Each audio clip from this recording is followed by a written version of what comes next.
What's going on YouTube? Kamikaze Von Doom here with another Division 2 video, and I'm just checking in on you. How you doing? What's going on? Now today is Wednesday, January 18th, and this is going to be your Cassie Mendoza weekly vendor reset and must-buys. So sit back, relax, grab that popcorn, don't forget to hit that like, subscribe if you haven't already, and let me know what you think in the comment section below. But before we find Cassie Mendoza, we have to find the snitch's location. Now, it did take me a little bit of time this morning to find the snitch, but I did finally catch his location. So here we go. So my current location for the snitch, 1946 by 4640. And all you have to do is fast travel to the Charlie checkpoint of the DZ East, and then exit, turn right, and I'm literally right upstairs. Okay.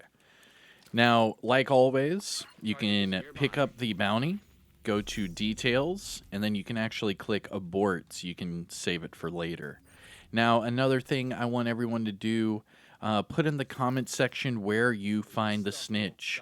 This is a brand new, I mean, not brand new. This is a newer location for me to show everyone. I typically see them just south of the 1040 safe house, like over here in this section. So I'm like way across the map. So let everyone know where you find the snitch, where you typically find the snitch in the comment section, because I know there's people every single week that just don't find the snitch in time, and then they have to wait for the snitch to either reappear or they have to wait for Cassie Mendoza's vendor to open back up. Now, what I mean by that is once you are done talking to the snitch, you can go to your map and find the white shopping cart icon that is on your map.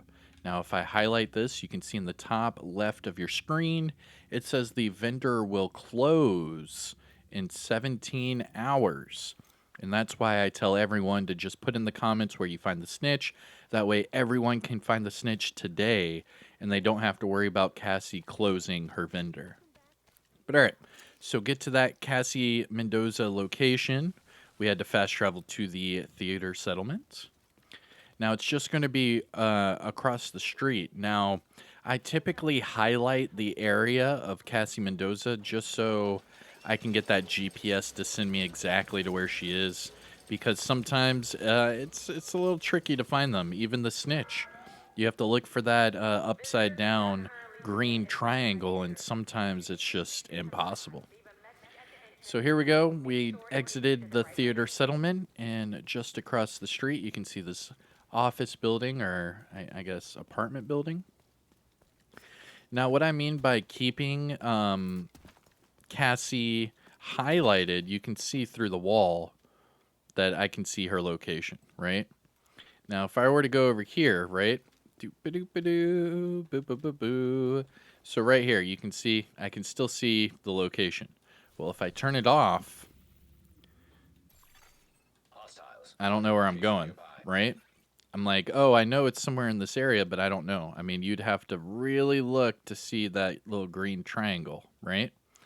So instead of doing that and making it harder for everyone, just highlight the location, and then you can see both the triangle and the shopping cart icon.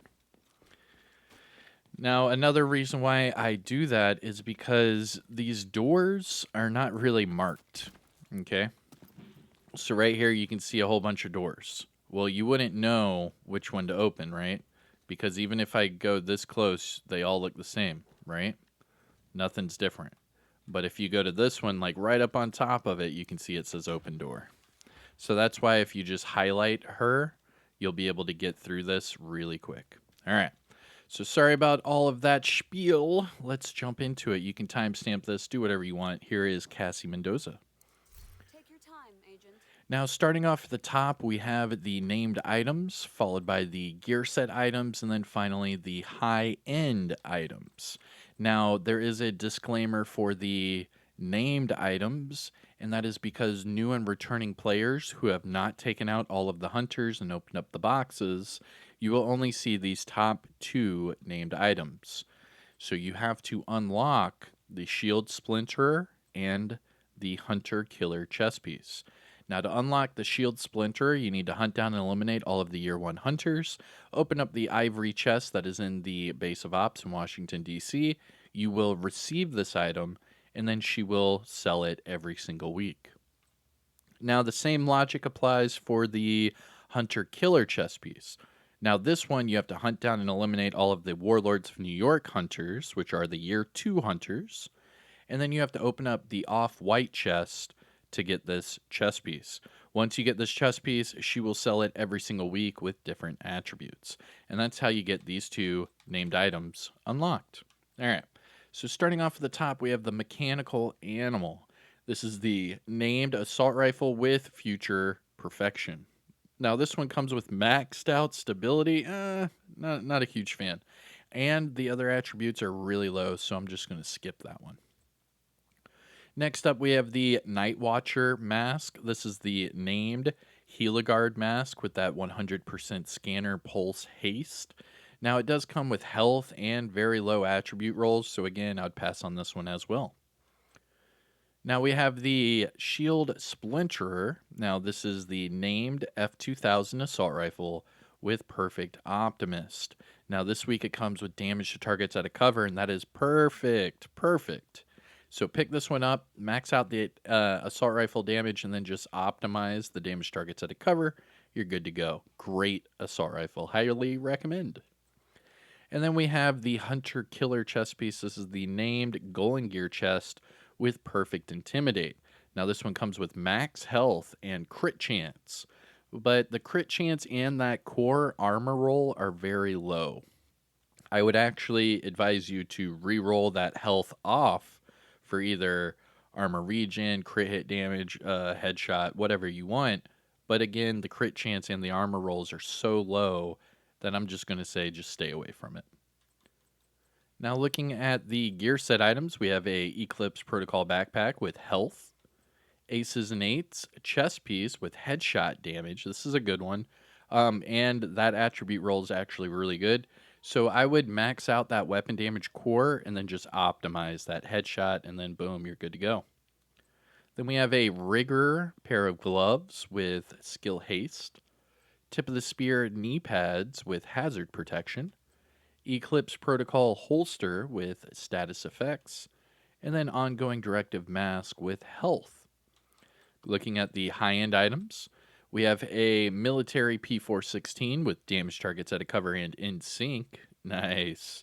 That's not bad. And it has the long underbarrel, so you could put a linked laser pointer on there. Not bad. Not bad. I would highly recommend doing... Yeah, you could actually pick this one up. I know that the military P416 was nerfed way back in year 1, and since then no one's really touched it. However, think of it this way. You can max out the assault rifle damage. You have damage targets out of cover already on it. You have in sync, which helps out your weapon damage and skill damage. So all you would have to do is put a linked laser pointer on here, run it with the technician, and have spotter on. And then all of a sudden, you're pulsing people, you're shooting them, you get weapon damage and skill damage not only from the in sync, but also the spotter. Pretty cool. Then we have a military MK17 with crit chance and spike. Brazos gloves with weapon handling and repair skills.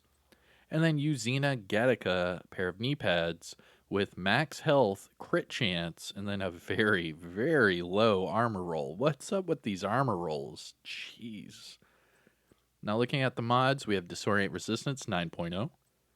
And we have Shield Damage Bonus of 4%. Now, must-buys, things to look at from Cassie Mendoza. Let's see here. I would say the Shield Splinter is a good one with damage targets out of cover. The, actually, P416 is not bad if you want to run something that's off meta. But that's really it. I mean, Cassie's really not packing much. The Hunter Killer's not bad with the crit chance. You could re-roll the health for crit hit damage, but those attribute rolls are so low. I mean, the only thing I could rightfully say is the Shield Splinter and the military P416. I don't know. Let me know what your thoughts are in the comment section below.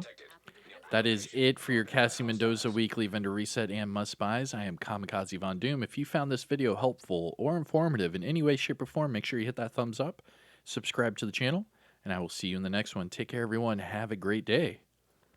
Peace.